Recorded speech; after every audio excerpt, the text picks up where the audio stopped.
नमो नारायण, नमो नारायण। जय गौ माता, वंदे मातरम। मां भारती को प्रणाम और हृदय से ओम शम शनिश्चराय नमः। प्रदर्शन मित्रों, साथियों, भीड़ हमेशा उस रास्ते पे चलती है जो रास्ता आसान लगता है। ये भीड़ का सिद्धांत है। क्राउड सवेदा, हमेशा क्राउड उस रास्ते पे चलेगा जहां पर रास्ता आसान हो। लेकिन इसका कतई मतलब नहीं है कि भीड़ हमेशा सही रास्ते पर चलती है। इसलिए अपने रास्ते खुद चुनिए, क्योंकि आपको आपसे बेहतर और कोई नहीं जानता साथी। ओम नमो नारायण। मई 2025 के राशिफल के मासिक फलादेश में आप सबका स्वागत है। दाती गुरु मंत्र के सभी दर्शकों को शनिदेव की जयंती के महापर्व की मेरी ओर से हार्दिक शुभकामनाएं और बधाई। मई का महीना आपके लिए शुभ और मंगलमय हो, शनिदेव की चरणों में मेरी प्रार्थना। मई का महीना ग्रह नक्षत्रों के हिसाब से बड़े परिवर्तन लेकर आ रहा है।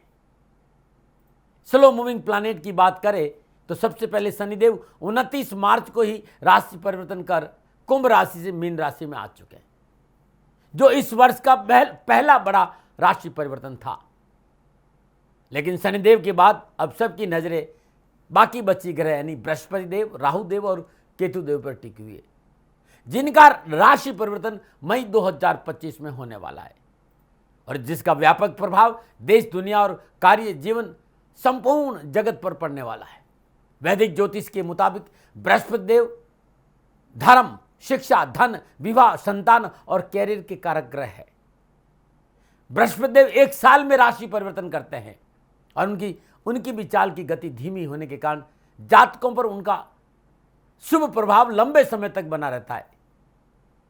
राहुदेव को अप्रत्याशित घटनाओं का कारक माना जाता है। साथ ही राहुदेव को प्रसिद्धि, लालच, चालाकी, जुनून, व्यवहार के कारक भी ग्रह माने गए हैं। एक बहुत बड़ी बात राहुदेव के बारे में मैं आपको बताता हूं कि जब कोई व्यक्ति किसी भी क्षेत्र में, चाहे वो कैरियर हो, चाहे अध्यात्म हो, शादी विवाह हो या परंपरा की बात हो, यदि व्यक्ति सामाजिक मर्यादा तोड़कर आगे बढ़ता हो, इसका सबसे बड़ा कारण राहुदेव होते हैं। बृहस्पति देव एक राशि में लगभग 13 महीने रहते हैं। राहुदेव करीब 18 महीने रहते हैं और केतु देव भी 18 महीने रहते हैं। इसलिए मई 2025 का महीना बहुत ही महत्वपूर्ण होगा हम सभी के लिए। इन सभी ग्रहों के राशि परिवर्तन का प्रभाव आपकी राशि पर कैसे पड़ने वाला है विस्तार से जानेंगे। लेकिन सबसे पहले जानते हैं मई माह के पड़ने वाले व्रत और त्योहारों के बारे में। माह के दूसरे दिन यानी मई माह के दूसरे दिन शुरुआत हो रही है आदि जगत गुरु शंकराचार्य की जयंती से, जो कि 2 मई को है। 12 मई को वैशाख बुध पूर्णिमा है और 26 मई और 27 मई को शनि जयंती का महापर्व है। इसके साथ ही वट सावित्री व्रत भी 27 मई को ही होगा। अब तारीख के हिसाब से मई के महीने में होने वाले ग्रह नक्षत्रों की संचरण की बात करें तो सबसे पहले 7 मई को बुधदेव मेष राशि से संचरण करेंगे। 14 मई को बृहस्पति देव मिथुन राशि से संचरण करेंगे। 15 मई को सूर्य देव वृषभ राशि से संचरण करेंगे और 18 मई को राहु देव कुंभ राशि से संचरण करेंगे। केतु देव सिंह राशि में प्रवेश करेंगे। 23 मई को पुनः बुधदेव राशि परिवर्तन करें और 23 मई को बुधदेव मेष राशि से निकलकर वृषभ राशि में प्रवेश करेंगे। यानी माह के अंतिम दिनों यानी 31 मई को शुक्रदेव का संचरण मेष राशि से होगा। ये संपूर्ण ग्रह योगा योग है। 12 राशियों के लिए मई 2025 का महीना नक्षत्र गणनाओं के हिसाब से कैसा रहेगा, ग्रह नक्षत्र के प्रति राशि परिवर्तन किस क्षेत्र में क्या प्रभाव देखने को मिलेगा, किन किन क्षेत्रों में विशेष सावधानी बरतनी पड़ेगी, क्या भाग्य आपके पक्ष में दस्तक देगा या नक्षत्र गणनाओं के हिसाब से उठापटक का सामना करना पड़ेगा, इन संपूर्ण विषयों का आंकलन करके मैं अपने विचार आपके साथ बांटूंगा। साथ ही कामकाज, कारोबार, नौकरी, व्यवसाय, समाज, परिवार, शिक्षा और स्वास्थ्य के हिसाब से कैसा रहेगा ये महीना आपके लिए विस्तार से चर्चा करूंगा। शनिदेव की जयंती है, महापर्व है और क्या ऐसा उपाय करें कि शनिदेव की कृपा हमारे पे बस है। ऐसे उपाय भी बताऊंगा जिससे आपकी दशा और दृष्टि दोनों ही बदले। सुख समृद्धि, ज्ञान, भक्ति, निष्ठा, मेहनत, कर्तव्य प्रणालिता और नैतिकता की ओर एक ऐसी अविरल धारा जो आपको बुराई से अच्छाई की तरफ लेके जाए, मैं शनिदेव के अद्भुत उपाय भी आपको बताऊंगा। मई आपके लिए कैसा रहेगा, अपने अनुभव के साथ मैं आपके साथ रहूंगा और मैं आपसे बताना चाहता हूं और मैं हमेशा एक बात कहता हूं, ये जो राशिफल है ना वो आपके चंद्र राशि पर आधारित है, आपके नाम राशि पर आधारित। लेकिन मैंने कोशिश करी है कि आप अपनी लगन कुंडली के हिसाब से भी इस राशिफल को देखते हैं, यानी 12 के 12 राशियों में से जो भी आपकी राशि हो उस राशि के हिसाब से ये और लगन के हिसाब से भी ये राशिफल आपके लिए सटीक रहेगा। यदि आपका लगन उस राशि का है तो भी ये राशिफल आपको सटीक लगेगा, लेकिन मेरे हिसाब से चंद्र राशि के हिसाब से यदि राशिफल देखेंगे तो आपके लिए राशिफल अच्छा रहेगा। पुनः निवेदन, राशिफल पुरुषों के लिए भी है, महिलाओं के लिए भी है, बुजुर्गों के लिए भी है और बच्चों के लिए भी है, और ये राशिफल सबके लिए है। हाँ, ये जनरल प्रेडिक्शन है कि मई का महीना आपके लिए कैसा रहेगा। यदि आप ये जानना चाहते हैं कि हमारा व्यक्तिगत महीना मई का कैसा रहेगा तो नीचे नंबर आ रहे, इन नंबरों पर संपर्क करके आप मेरे से बात कर सकते हैं। नंबर आ रहे। अब मैं राशि चक्र की चक्र की तीसरी राशि यानी मिथुन राशि वालों के लिए मई 2025 का महीना कैसा रहेगा। ग्रह नक्षत्रों की गणनाओं के आधार पर मिथुन राशि वालों के लिए मई 2025 में क्या राशिफल का संकेत मिल रहा है। मिथुन राशि वालों के लिए राशिफल की चर्चा करूं उससे पहले मिथुन राशि के व्यक्तित्व के बारे में विद्वानों के मत, मेरा अनुभव। मिथुन राशि काल पुरुष की कुंडली के अनुसार, काल पुरुष के अनुसार 12 राशियों में तीसरी राशि मिथुन है। वायु प्रधान राशि है, स्वभाव वाली राशि है, और मिथुन राशि के राशि अधिपति बुधदेव है। मिथुन राशि के भाई बहनों में सदा उत्सुकता पाई जाती है। संवाद हो या संचार, इस क्षेत्र में इन्हें काफी अच्छी सफलता भी मिलती है और इनकी प्रतिभा भी बहुत अच्छी होती है। ये लोग बहुत जल्दी जुड़ जाते हैं। ये लोग बीच में एकदम से लोगों के बीच में एकदम घुल मिल जाते हैं। इन्हें बातें करना बहुत अच्छा लगता है। इनका कम्युनिकेशन स्किल बहुत अच्छा होता है, बोलने में बड़े सक्षम होते हैं, बोलते बहुत अधिक भी है। इसलिए मिथुन राशि वालों के लिए कई बार ये शब्द उपयोगी कि ये महाशब्दकारी होते हैं। ये विद्वान भी होते हैं, कूटनीति के परिचायक भी होते हैं और हास्य विनोदी भी होते हैं। वर्तमान जो युग है, तकनीकी क्षेत्र का युग है, कंप्यूटर का युग है, इंटरनेट का युग है, इस क्षेत्र में इस राशि का जुड़ाव बहुत श्रेष्ठ है। मिथुन राशि बहुत सुंदर राशि है। बुधदेव इनके स्वामी हैं और इनका कम्युनिकेशन, जो वार्तालाप का तरीका न संवाद का तरीका, वो बड़ा अनूठा होता है। ये कुछ विचार थे मिथुन राशि के बारे में मेरे। अब मैं बात करूंगा कि ग्रह नक्षत्रों के ग्रहों के संचार के हिसाब से मई का महीना आपके लिए कैसा रहेगा, क्या राशिफल का संकेत मिला। और राशिफल का आधार ग्रह गोचर होते हैं, तो सबसे पहले ये देखते हैं मई माह में आपके लिए ग्रह गोचर किस प्रकार की स्थिति बना रहे हैं, तो उसे थोड़ा सा समझने का प्रयास करते हैं। मिथुन राशि वालों के लिए राशि अधिपति चतुर्थेश बुधदेव, लग्नेश और चतुर्थेश बुधदेव, द्वादश और पंचमेश शुक्रदेव और अष्टमेश और नवमेश शनिदेव और राहुदेव के साथ मीन राशि कर्म स्थान 10वें भाव में संचरण करेंगे। 7 मई को बुधदेव मेष राशि 11वें भाव में संचरण करेंगे और 18 मई को राहुदेव कुंभ राशि 9वें भाव में संचरण करेंगे। 23 मई को पुनः बुधदेव वृषभ राशि 12वें भाव में संचरण करेंगे और 31 मई को शुक्रदेव मेष राशि 11वें भाव में संचरण करेंगे। बात करते हैं सूर्यदेव की, तो सूर्यदेव मई माह के आरंभ में अपनी उच्च राशि मेष से 11वें भाव में संचरण करेंगे और 15 मई को सूर्यदेव द्वादश भाव वृषभ राशि में संचरण करेंगे। मंगलदेव मई माह के प्रारंभ से लेकर अंत तक अपनी नीच राशि कर्क में दूसरे भाव में संचरण करेंगे और बृहस्पति देव माह के आरंभ में वृषभ राशि 12वें भाव और 14 मई को बृहस्पति देव मिथुन राशि लगन भाव से संचरण करेंगे। केतुदेव माह के आरंभ में कन्या राशि चतुर्थ भाव और 18 मई को केतुदेव सिंह राशि तीसरे भाव से संचरण करेंगे। यह है मिथुन राशि वालों के लिए मई माह के ग्रहों का संचरण। अब बात करते हैं कि मई के महीने में इन ग्रहों का संचरण मोटा मोटा क्या संकेत दे रहा है। तो मिथुन राशि वालों के मई का महीना कामकाज, कारोबार, नौकरी, आर्थिक दृष्टिकोण, समाज, परिवार के हिसाब से, स्वास्थ्य के हिसाब से अच्छा रहेगा। नौकरी वालों के लिए समय अनुकूल का संकेत दे रहा है। कारोबार में आमदनी को लेकर आप संतुष्ट रहेंगे। इस दौरान किए गए प्रयासों के सकारात्मक परिणाम सामने आएंगे। मेहनत, परिश्रम और सकारात्मक सोच और आपकी रचनात्मकता का पूरा लाभ आपको प्राप्त होगा। प्रबंधन क्षमता बढ़ेगी। अच्छे नेतृत्व के कारण मेहनत का पूरा लाभ मिलेगा और कैरियर, कामकाज, कारोबार, शिक्षा के क्षेत्र में युवाओं और विद्यार्थियों को सफलता का योग नजर आ रहे, परंतु थोड़ा सा प्रयास करना होगा। व्यर्थ के भय भ्रम भ्रांति से बाहर आना होगा। आप चाहते कि परीक्षा परिणाम मनोनुकूल प्राप्त हो, तो थोड़ा सा थोड़ी सी मेहनत की जरूरत है, सफलता आपके कदमों में रहेगी। विद्यार्थियों के लिए समय अनुकूल है, लेकिन परिवार और एजुकेशन के क्षेत्र में थोड़ा सा संतुलन भी करना पड़ेगा। इस महीने मिथुन राशि वालों को कान के कच्चे नहीं रहना है। घर परिवार की सुख सुविधाओं पर परिवार का पूर्ण साथ देना है। दाम्पत्य जीवन के हिसाब से यह महीना आपके लिए अनुकूल रहेगा और जीवन साथी से मधुर व्यवहार की प्राप्ति होगी। परिवारजनों से स्नेहपूर्ण व्यवहार मिलेगा और अच्छा समर्थन भी आपको मिलेगा। बस आपको उनके साथ खड़ा रहना है। स्वास्थ्य को लेकर इस महीने कुछ राहत महसूस करेंगे, लेकिन स्वास्थ्य को लेकर लापरवाही नुकसान देगी। ऐसी कोई बड़ी समस्या नहीं है, लेकिन प्रिवेंशन बेटर देन क्योर। ये मोटा मोटा मिथुन राशि वालों के लिए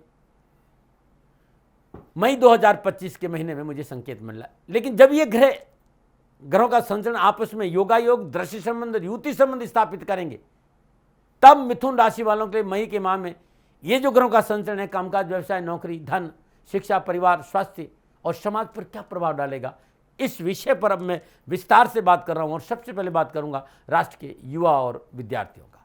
मिथुन राशि के युवा और विद्यार्थियों के लिए मई का महीना कैरियर और शिक्षा के दृष्टिकोण से पूर्ण लाभ और सफलता का संकेत दे रहा है। महापर्यंत पंचमेश शुक्रदेव का संचरण अपनी उच्च राशि मीन से दसम भाव में हो रहा है, जहां नवमेश शनिदेव और लग्नेश बुध देव भी विराजमान है। 12वें भाव में विराजमान वृषभ राशि में बृहस्पति देव की सप्तम दृष्टि छठे भाव वृश्चिक राशि पर रहेगी और 14 मई को बृहस्पति देव का संचरण लगन भाव मिथुन राशि में होगा और बृहस्पति देव की पंचम दृष्टि पंचम भाव तुला राशि पर और नवम दृष्टि नवम भाव कुंभ राशि पर रहेगी। शिक्षा और कैरियर के हिसाब से कला के क्षेत्र में, खेल के मैदान में बेहतर परिणामों का संकेत युवाओं का नजर आ रहा है। माता पिता और पारिवारिक सदस्यों का सहयोग कैरियर और एजुकेशन में अच्छा मिलेगा। उच्च शिक्षा में अध्ययनरत विद्यार्थियों के लिए विशेष रूप से तकनीकी क्षेत्र, मल्टीमीडिया, सोच से जुड़े विद्यार्थियों के समय लाभ का संकेत है। यदि आप मेडिकल लाइन में है, समय पूर्णतः आपके पक्ष में। जो युवा प्रतियोगी परीक्षाओं की तैयारी कर रहे हैं, उनके लिए भी समय परिश्रम से सफलता प्राप्ति का अच्छा संकेत दे रहा है। तो युवा और विद्यार्थियों के लिए मई 2025 का महीना आपके लिए ठीक रहेगा। अब मैं व्यवसाय, नौकरी, कामकाज और आर्थिक परिस्थितियां कैसी रहेगी, तो जिस तरह के घर योगायोग है, कारोबार, कामकाज, नौकरी के हिसाब से मई का महीना मुझे बहुत अच्छा नजर आ रहा है। पंचमें शुक्रदेव अपनी उच्च राशि मीन से दसम भाव में संचरण करेंगे और दसम भाव में मीन राशि में राहुदेव, लग्नेश, बुधदेव और भाग्येश शनिदेव भी विराजमान रहेंगे। तृतीय सूर्यदेव अपनी उच्च राशि मेष में लाभ भाव में संचरण कर रहे हैं। 7 मई से 13 मई के बीच में लग्नेश बुधदेव का संचरण लाभ भाव मेष राशि से होगा और 14 मई को बृहस्पति देव का संचरण लगन भाव मिथुन राशि से होगा। बृहस्पति देव की सप्तम दृष्टि व्यापार भाव में विराजमान अपनी मूल त्रिकोण राशि धनु पर रहेगी। व्यवसाय में लाभ का अच्छा संकेत मिल रहा है। कारोबार में रुके हुए धन की प्राप्ति होगी। कामकाज में मन लगेगा, रुके हुए काम बनेंगे और आमदनी में बढ़ोतरी होगी। इस माह कामकाज कारोबार में आप अपने लक्ष्य के प्रति केंद्रित रहेंगे। पूरी मेहनत और दिमाग के साथ लक्ष्य को प्राप्त करने के लिए तत्पर नजर आएंगे। भाग्य का साथ आपको मिलेगा। कार्यक्षेत्र में आपको अच्छी सफलता मिलेगी। आप व्यवसायी हैं, व्यापारी हैं, शुभ परिणाम प्राप्त होंगे। इस दौरान व्यापारी जातकों के लिए, जो भाई व्यापार का काम करते हैं, उनको काम से संबंधित यात्राओं का योग भी नजर आ रहा है। यात्राएं लाभकारी रहेगी। यात्राओं में धन मिलेगा, सफलता भी मिलेगी, लेकिन चौकस भी यात्राओं में रहना पड़ेगा। कोई आपसे चीट नहीं कर दे, इस बात का ध्यान रखना पड़ेगा। व्यापार भाव पर बृहस्पति सप्तम दृष्टि होने के कारण मार्केट और समाज में आपका मान सम्मान बढ़ेगा और साख मजबूत होगी। इस दौरान आप महत्वपूर्ण लोगों से मुलाकात करेंगे। इस माह अलग अलग स्रोतों से धन कमाने में आप कामयाब हो सकते हैं। सरकारी क्षेत्र में आपको अच्छा लाभ मिलेगा। जिन जातकों का, जिन भाई बहनों का कहीं धन अटका हुआ है या धन डूबा हुआ है, इस महीने वो धन आपको वापस मिल सकता है। परंतु षष्ठेश मंगल देव के महापर्यंत अपनी नीच राशि कर्क में संचरण की स्थिति, यदि आप नौकरी में है तो थोड़ा सा आपको सावधानी रखना पड़ेगा। व्यर्थ की राजनीतिक जोड़तों से दूर रहना है। बॉस के पीछे बैक बाइटिंग से बचना है। नौकरी पेशा जातकों को थोड़ा सा धैर्य और श्रम बनाकर चलना आवश्यक है। कोई भी कार्य इसमें बिना अपनों की सलाह न लिए बगैर न करे तो अच्छा होगा। बहुत जरूरी, इस महीने बिन मांगे सलाह भी नहीं दीजिए और न ही बिना सोचे समझे कहीं अपनी प्रतिक्रिया दें, तो आपके लिए बहुत अच्छा रहेगा। बात करूंगा सामाजिक और पारिवारिक स्थिति की। सामाजिक और पारिवारिक दृष्टिकोण से मई का महीना मिथुन राशि वालों के लिए मिला जुला परिणाम का संकेत दे रहा है। मंगल देव महापर्यंत अपनी नीच राशि कर्क से कुटुंब भाव से संचरण कर रहे हैं। मंगल देव की चतुर्दशी संतान भाव तुला राशि पर रहेगी। 18 मई तक सुख भाव में कन्या राशि से केतु देव का संचरण होगा और 18 मई के बाद केतुदेव का संचरण प्राक्रम भाव सिंह राशि से होगा। 15 मई के बाद तृतीय सूर्यदेव 12वें भाव वृषभ राशि से संचरण करेंगे और 14 मई से सप्तम बृहस्पति देव का संचरण 12वें भाव वृषभ राशि से रहेगा 14 मई तक। उसके बाद वो लगन में आ जाएंगे। तो छोटे मोटे मुद्दों को लेकर घर में विवाद हो सकता है, इससे बचना चाहिए। पारिवारिक सदस्यों को साथ लेकर चले। जीवन साथी संबंध थोड़े प्रतिकूल रह सकते हैं, इससे बचने की कोशिश करें। कब तक? 14 मई। 14 मई के बाद जीवन साथी से रिश्तों में प्रगाढ़ता आएगी। इस समय बोले कम और सुनने ज़्यादा, तो आपके लिए बहुत अच्छा रहेगा। 14 मई तक रिश्तों में थोड़ा सा उतार पर चढ़ाव का संकेत नजर आ रहा है। समझौतावादी नीति अपनाएं। अपने कठोर स्वभाव पर अंकुश रखना बहुत जरूरी, और आपका कठोर स्वभाव 14 मई तक दाम्पत्य संबंध में दूरी का संकेत दे रहा है, इससे बचना चाहिए। यदि आपने अग्रेशन रखा, क्रोध रखा, तो पारिवारिक सदस्यों को प्राप्त नहीं होगा और मानसिक परेशानी बढ़ेगी, और आपके स्वभाव का बदलाव पारिवारिक सदस्यों को निराश करेगा। 14 मई के बाद जब बृहस्पति लगन भाव में आ जाएंगे तो पारिवारिक परिस्थितियों को अनुकूल करने में आप सक्षम रहेंगे। जीवन साथी से मधुर व्यवहार की प्राप्ति होगी। परिजनों से स्नेहपूर्ण व्यवहार मिलेगा और अच्छा समर्थन आपके आत्मविश्वास को बढ़ाने में मदद करेगा। संतान के साथ अच्छे संबंध बनेंगे। माता पिता के स्वास्थ्य संबंधी परेशानी से मुक्ति मिलेगी। मानसिक संतुलन ठीक रहेगा। फिर भी मैं कहना चाहूँगा कि छोटे भाई बहनों को प्यार से अपने साथ रखेंगे तो और अच्छा लाभ मिलेगा। परिवार और समाज में अच्छा रहेगा, लेकिन थोड़ा सा 14 मई तक अपने निजी रिश्तों को लेकर सावधानी बरतना बहुत जरूरी है। स्वास्थ्य के दृष्टिकोण से मिथुन राशि वालों के लिए महीना खान पान को लेकर थोड़ा सा परहेज रखना होगा। कोई बड़ी बीमारी नजर नहीं आई है, लेकिन छोटा मोटी बीमारी जैसे पेट में दर्द हो गया या गैस की प्रॉब्लम या आंतों संबंधी कोई तकलीफ होगी, तो थोड़ा सा खान पान में परिशुद्धता रखना बहुत जरूरी। गरिष्ठ भोजन, ज़्यादा मसाला वाला भोजन आपको परेशान कर सकता है। उदर रोगों से सावधान रहना पड़ेगा। कोई भी समस्या महसूस होने पर तुरंत चिकित्सा का सहारा लेना बहुत ज़रूरी है। अत्यधिक गुस्से से बचना बहुत जरूरी। व्यवहार की शालीनता बनाए रखें। आपका अत्यधिक आवेशात्मक रवैया आपके स्वयं के स्वास्थ्य के लिए हानिकारक साबित हो सकता है, ऐसा मुझे नजर आ रहा है। अब आप कहेंगे कि क्या उपाय करें, तो मई के महीने में हर रोज लगातार ये 1 महीना शतानाजा, रात में जितनी श्रद्धा उतना शतानाजा भिगो दीजिए। सुबह उसका पानी पीपल के वृक्ष में डाल दीजिए, और ये जो अनाज है ये पक्षियों को डाल दीजिए।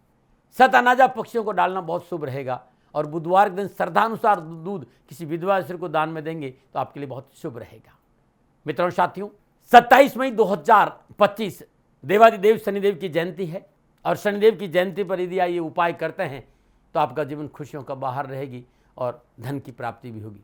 शनि जयंती के दिन सूर्यदेव पूर्व नित्य कर्म नियुक्त स्नान उपरांत 1.25 किलो साबुत मूंग हरे कपड़े में बांधकर शुद्ध पात्र में रख दे और अपने पूजा स्थान में रखे वो पात्र। श्रद्धापूर्वक शनिदेव का पंचोपचार पूजन करे, धूप दीप नैवेद्य पुष्प अक्षत अर्पित करे और चौमुख का सरसों का तेल का दीपक प्रज्वलित करे, और उस जो उड़द का पात्र है, जो मूंग का पात्र है, उसमें ये दीपक रख दीजिए। सुदासन में बैठ जाए। ओम नमो भगवते शनैश्चराय सूर्यपुत्राय नमः, इस मंत्र की 3 माला जाप करें।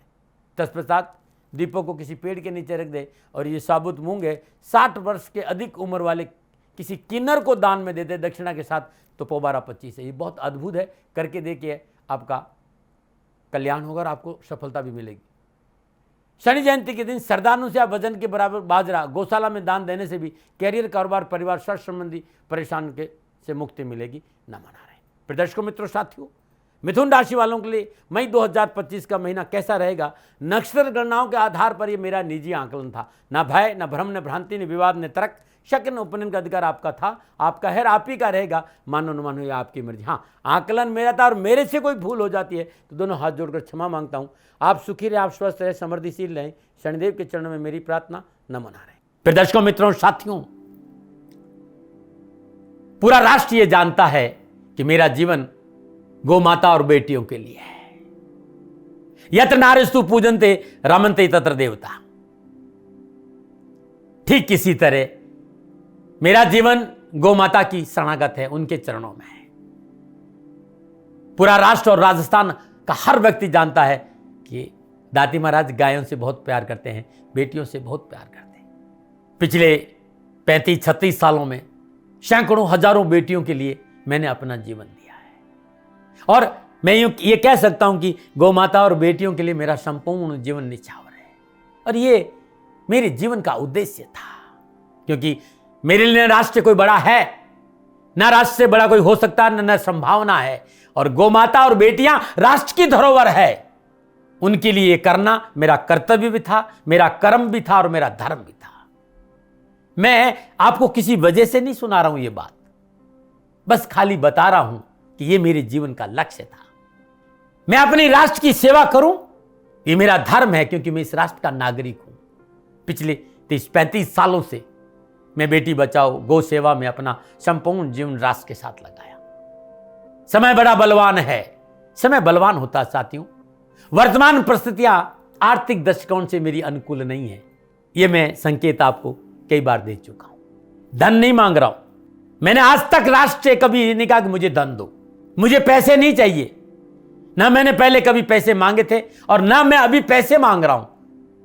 और ये मेरा अहंकार नहीं है। बात बताना चाहता हूं, मैं अहंकार से ये नहीं बोल रहा हूं, क्योंकि मैं धन को लेकर कभी आपके सामने नहीं आया। ये मेरा निवेदन है। हमेशा मैंने आप लोगों से कहा कि राष्ट्र की सेवा करो, मैं भी कर रहा हूं और आप भी सेवा करो। धन नहीं चाहिए, लेकिन वर्तमान आर्थिक परिस्थितियां मेरे को यह कहने के लिए थोड़ा सा मजबूर कर रही है कि शनिधाम गौशाला की गाय दुखी नहीं रहे, इसके लिए मुझे आपका सहयोग चाहिए। और सहयोग तब चाहिए जब मैं आपके लिए कुछ करूंगा। मैं आपके साथ खड़ा रहूंगा, आपकी समस्याओं के समाधान के लिए, चाहे वो पूजा पाठ हो, चाहे ज्योतिष हो, चाहे ध्यान हो, चाहे योग हो, किसी भी रूप में आपको मेरे से सहयोग चाहिए। आप सभी अपनी अपनी जन्म कुंडली देखना चाहते हैं। आप चाहते हैं कि मैं आपकी जन्म कुंडली देखकर आपको कुछ समाधान दूं, और आप सबको कुछ न कुछ जानकारी चाहिए। मैं आपके साथ खड़ा हूं, पूरे साल खड़ा रहूंगा, और जब तक जीऊंगा तब तक राष्ट्र के साथ खड़ा रहूंगा। नीचे नंबर आ रहा है, इन नंबरों पर संपर्क करिए और मेरे से बात करिए। लेकिन इसकी एवज में गायों के लिए चारे की व्यवस्था करिए। इसलिए मैंने कहा था कि भाई समय है, दिन है, थोड़ा सा आर्थिक परिस्थितियों को लेकर मैं थोड़ा सा कमजोर हूं, और मेरी गौ माता शनिधाम गौशाला चारे को लेकर परेशान नहीं हो, ऐसा मैं हृदय लेकर आपके सामने आया हूं। लोगों ने कहा कि राष्ट्र आपसे प्यार करता है दाती महाराज, एक बार राष्ट्र से निवेदन करिए। मैं फिर कहना चाहता हूं, मैं धन नहीं मांग रहा हूं, और ये मेरा अहंकार नहीं, मेरी विनम्र प्रार्थना। साथियों, मेरा राष्ट्र सर्वोपरि है। मैं ये नहीं कह रहा हूं, मैं ये कह रहा हूं कि मैं परिश्रम करूंगा आपके लिए, और आप उस परिश्रम के एवज में गायों के लिए चारे की व्यवस्था कीजिए। शनि भगवान सदा आपकी रक्षा करेंगे, आपका जीवन सदा खुशियों से भरा रहेगा, ऐसा मेरा निवेदन है। और वे सभी लोग जो सक्षम है, सामर्थ्यवान है, जिन्हें दाती महाराज के ज्योतिषीय समाधान की आवश्यकता नहीं है, उनको मेरा प्रणाम है। और उन सबको मेरा प्रणाम है जो शनिधाम गौशालाओं को सपोर्ट करते हैं, सेवा में कंधा से कंधा मिलाकर खड़ा रहते हैं। जब से मैंने ये सूचना दी, जब से मैंने ये मैसेज दिया, हजारों लोग शनिधाम गौशाला के साथ कंधा से कंधा मिलाकर खड़े हैं। उन सबको मेरा धन्यवाद, मेरा आभार, अभिनंदन।